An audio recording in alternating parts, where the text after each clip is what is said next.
मेरे प्यारे देशवासियों, मैं आपको एक ऑडियो सुनाता हूं। हेलो। सर नमस्ते सर। नमस्ते। सर बोलिए सर। देखिए, जो आपने एफआईआर नंबर मुझे सेंड किया है, इस नंबर के खिलाफ 17 कंप्लेंट्स हमारे पास। आप ये नंबर यूज कर रहे हैं? मैंने नहीं यूज करता हूँ सर। अभी कहाँ से बात कर रहे हो? सर कर्नाटका सर, वो घर में हूँ सर। ओके, इसके लिए आप अपनी स्टेट में रिकॉर्ड करवाइए ताकि ये नंबर ब्लॉक कर दिया जाए, फ्यूचर में आपको कोई प्रॉब्लम ना हो। Okay, yes sir.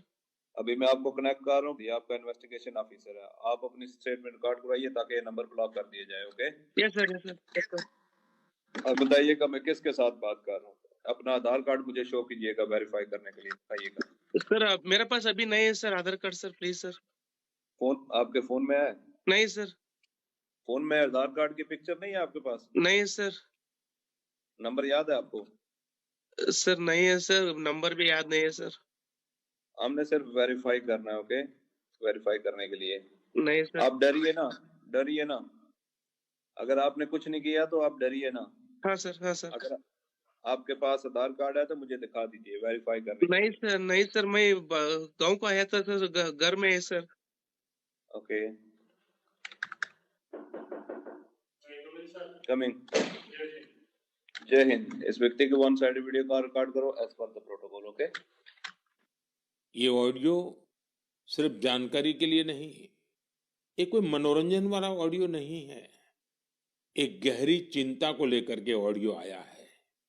आपने अभी जो बातचीत सुनी वो डिजिटल अरेस्ट के फरेब की है। ये बातचीत एक पीड़ित और फ्रॉड करने वाले के बीच हुई है।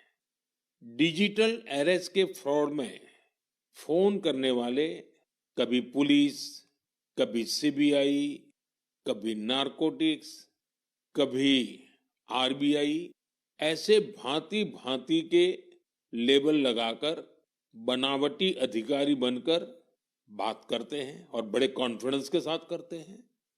मुझे मन की बात के बहुत से श्रोताओं ने कहा कि इसकी चर्चा जरूर करनी चाहिए। आइए मैं आपको बताता हूं ये फ्रॉड करने वाली गैंग काम कैसे करती है, ये खतरनाक खेल क्या है। आपको भी समझना बहुत जरूरी है, औरों को भी समझाना उतना ही आवश्यक है। पहला दाव आपकी व्यक्तिगत जानकारी, वो सब जुटा करके रखते हैं। आप पिछले महीने गोवा गए थे, है ना? आपकी बेटी दिल्ली में पढ़ती है ना? वे आपके बारे में इतनी जानकारी जुटा कर रखते हैं कि आप दंग रह जाएंगे। दूसरा दाव, भय का माहौल पैदा करो। वर्दी, सरकारी दफ्तर का सेटअप, कानूनी धाराएं, वो आपको इतना डरा देंगे फोन पर बातों बातों में आप सोच भी नहीं पाएंगे।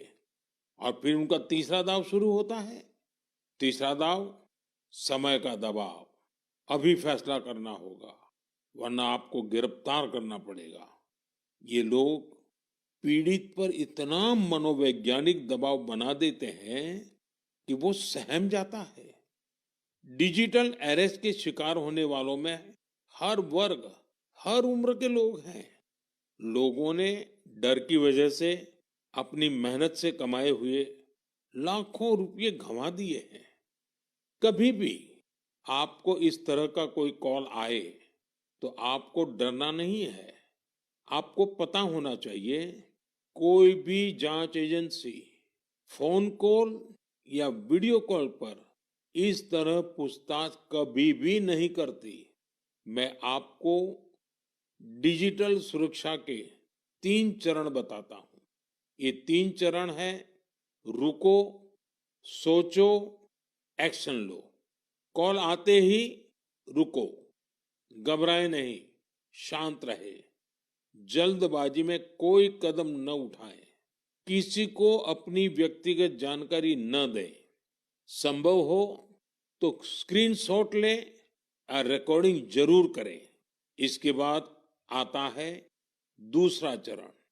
पहला चरण था रुको, दूसरा चरण है सोचो। कोई भी सरकारी एजेंसी फोन पर ऐसे धमकी नहीं देती। न ही वीडियो कॉल पर पूछताछ करती है, न ही ऐसे पैसा की मांग करती है। अगर डर लगे तो समझिए कुछ गड़बड़ है। और पहला चरण, दूसरा चरण और अब मैं कहता हूं तीसरा चरण। पहले चरण में मैंने कहा रुको, दूसरे चरण में मैंने कहा सोचो, और तीसरा चरण कहता हूं एक्शन लो। राष्ट्रीय साइबर हेल्पलाइन 1930 डायल करें, cybercrime.gov.in पर रिपोर्ट करें, परिवार और पुलिस को सूचित करें, सबूत सुरक्षित रखें। रुको, बाद में सोचो और फिर एक्शन लो। ये 3 चरण आपकी डिजिटल सुरक्षा का रक्षक बनेंगे। साथियों, मैं फिर कहूंगा, डिजिटल अरेस्ट जैसी कोई व्यवस्था कानून में नहीं है। ये सिर्फ फ्रॉड है, फरेब है, झूठ है, बदमाशों का गिरोह है। और जो लोग ऐसा कर रहे हैं वो समाज के दुश्मन है। डिजिटल अरेस्ट के नाम पर जो फरेब चल रहा है उससे निपटने के लिए तमाम जांच एजेंसियां राज्य सरकारों के साथ मिलकर काम कर रही है। इन एजेंसियों में तालमेल बनाने के लिए नेशनल साइबर कोऑर्डिनेशन सेंटर की स्थापना की गई है। एजेंसियों की तरफ से ऐसे फ्रॉड करने वाली हजारों वीडियो कॉलिंग आईडी को ब्लॉक किया गया है। लाखों सिम कार्ड, मोबाइल फोन और बैंक अकाउंट्स को भी ब्लॉक किया गया है। एजेंसियां अपना काम कर रही है, लेकिन डिजिटल अरेस्ट के नाम पर हो रहे स्कैम से बचने के लिए बहुत जरूरी है हर किसी की जागरूकता, हर नागरिक की जागरूकता। जो लोग भी इस तरह के साइबर फ्रॉड का शिकार होते हैं, उन्हें ज्यादा से ज्यादा लोगों को इसके बारे में बताना चाहिए। आप जागरूकता के लिए हैशटैग सेफ डिजिटल इंडिया का प्रयोग कर सकते हैं। मैं स्कूलों और कॉलेजों को भी कहूंगा कि साइबर स्कैम के खिलाफ मुहिम में छात्रों को भी जोड़े। समाज में सबके प्रयासों से ही हम इस चुनौती का मुकाबला कर सकते हैं।